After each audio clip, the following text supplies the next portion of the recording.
নমস্কার প্রিয় দর্শক বন্ধুরা, হরে কৃষ্ণ ইউটিউব চ্যানেলে আপনাদের আবারও একবার জানাই সুস্বাগত। বন্ধুরা, সময় বড় কঠিন, মানুষের পরীক্ষা। এই সময় আজ যে রাজা, সময়ের নিয়মে কালই সে ফকির।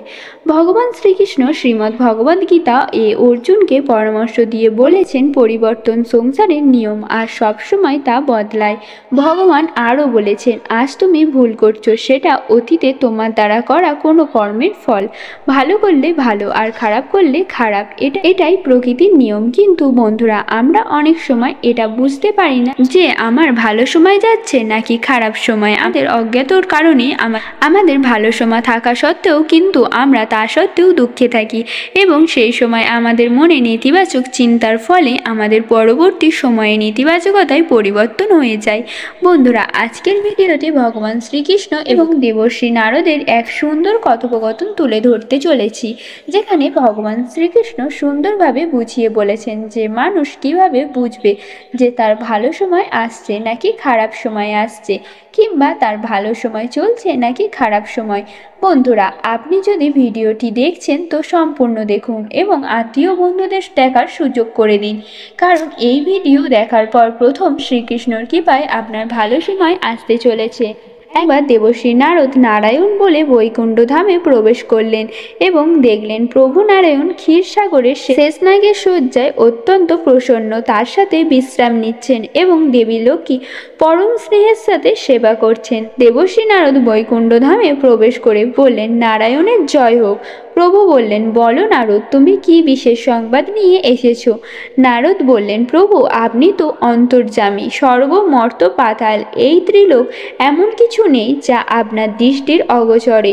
হে প্রভু, আজ আমি যখন মনুষ্যলোকে যাচ্ছিলাম তখন দেখলাম আগে যারা হত দরিদ্র ছিল, অনেক দুঃখে যাদের দিন কাটছিল, কিন্তু আজ দেখলাম তারা এখন ধন ও শৌর্যের সাথে দিন কাটাচ্ছে।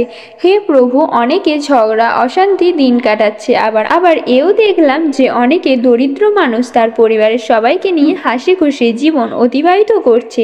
হে প্রভু, আমি জানতে চাই একজন মানুষ কখন কিভাবে যে তার জীবনে ভালো সময় আসতে চলেছে বুঝতে পারবে। বন্ধুরা, আপনি যদি ভিডিওটি দেখেন তাহলে সম্পূর্ণ দেখবেন, আপনি পবিত্র কাহিনী অসম্পূর্ণ রেখে যাবেন না। এরপর দেবর্ষী নারদ বললেন, হে প্রভু, আপনি কৃপাপূর্বক আমার এই প্রশ্নের সমাধান করে দিন।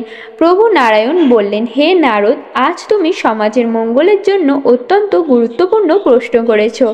এখন আমি তোমার একটি কথা বলবো। নারদ, আজ তুমি সমাজের মঙ্গলের জন্য অত্যন্ত গুরুত্বপূর্ণ প্রশ্ন করেছ। এখন আমি তোমায় একটি কথা বলবো।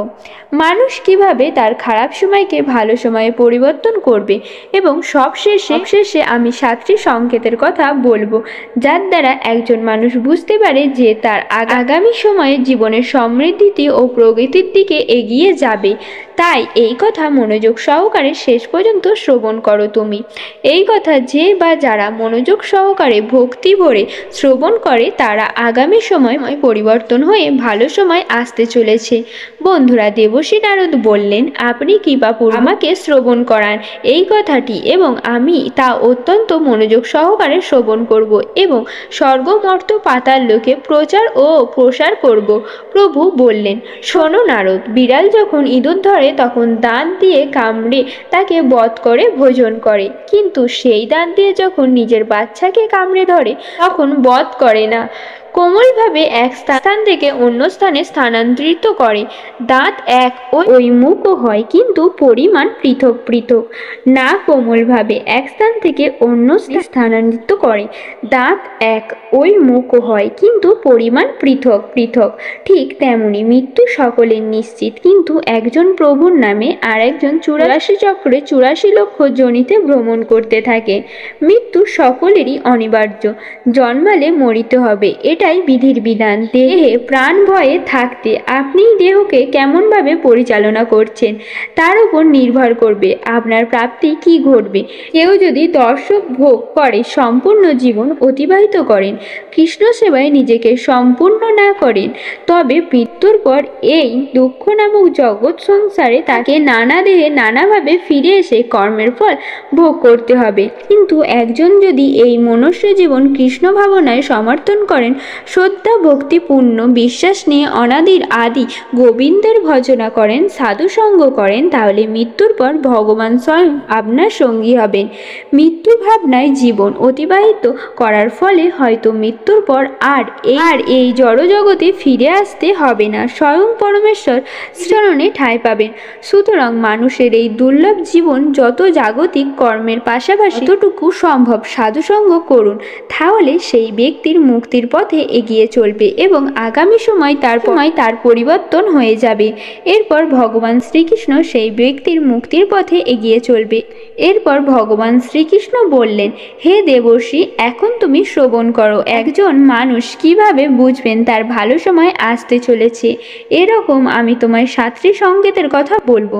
এই সংকেতগুলির মধ্যে কোনো একটি সংকেত যদি কেউ পায়, তাহলে অবশ্যই তার আগের সময় ভালো আসতে চলেছে। এরপর ভগবান শ্রীকৃষ্ণ বললেন, প্রথম যে সংকেতটি হলো, যখন কোনো ব্যক্তির চোখ ব্রহ্ম মুহূর্ত অর্থাৎ ভোর 3টে থেকে 5টার মধ্যে খুলে যায়, অথবা এই সময়ের মধ্যে তিনি স্বপ্নে ভগবানকে দেখতে পান, তাহলে এর থেকে ইঙ্গিত পাওয়া যায় যে এই ব্যক্তির জীবনে সমৃদ্ধি ও প্রগতির দিক এগিয়ে যাবে এবং তার স্বপ্ন যাতে পূরণ হয় তার জন্য স্বয়ং ভগবান তাকে সাহায্য করবেন।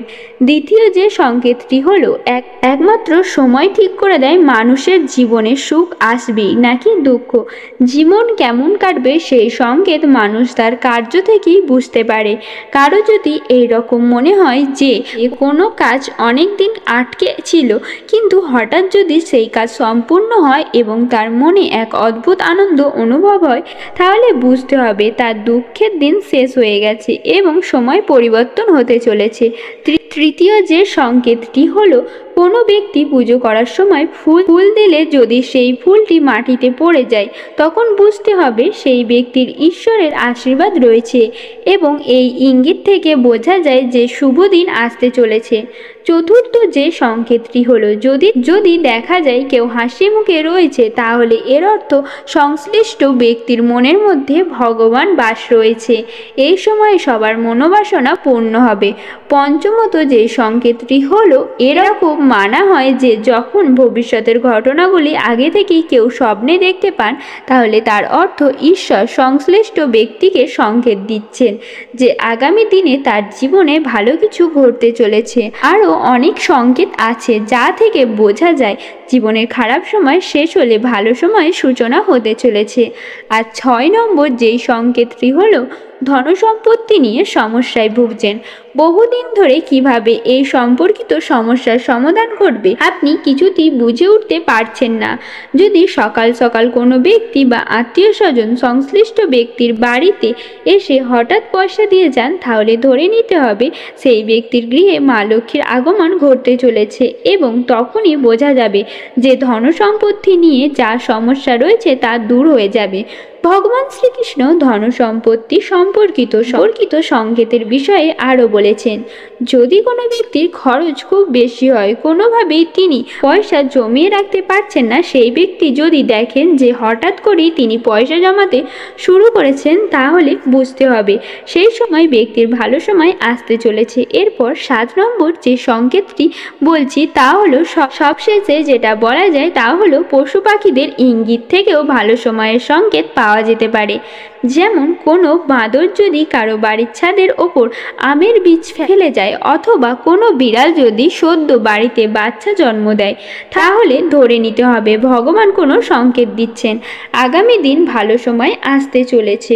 তো বন্ধুরা, এতদূর বলার পর প্রভু নারায়ণ বললেন, হে দেবর্ষি, এই সংকেতগুলি যদি কেউ পায় তাহলে বুঝতে হবে খারাপ সময় কেটে ভালো সময় আসতে চলেছে। হে নারদ, আশা করি তোমার মনের সমস্ত প্রশ্নের উত্তর তুমি পেয়ে গেছো।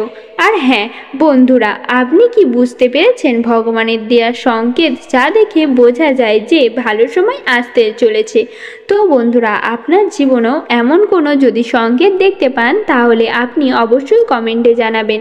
আজকের ভিডিওটি এই পর্যন্তই। সকলে ভালো থাকবেন, সুস্থ থাকবেন। হরে কৃষ্ণ।